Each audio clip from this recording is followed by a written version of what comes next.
Hello everyone. Suppose you have a list of names and date of birth and you are interested in extracting only the birth year 2000 or probably birth year 2001 or something like this. So you can use one simple formula. Okay. Let me clear this box first of all. Okay. You can simply write equal to filter. Okay. That is the first thing, and filter out from this array. Okay, and sorry, this one actually till here. Okay, then comma. Okay, and then you have to write year. So now we are going to extract only this year column. Okay, and then equal to F3, which is 2001.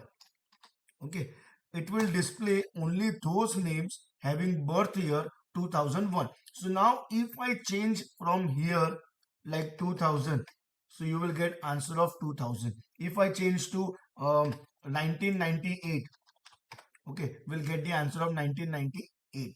And likewise, if it is 1990, we'll get the answer of what? 1990. So this is how you can use the filter function in Excel. Thank you.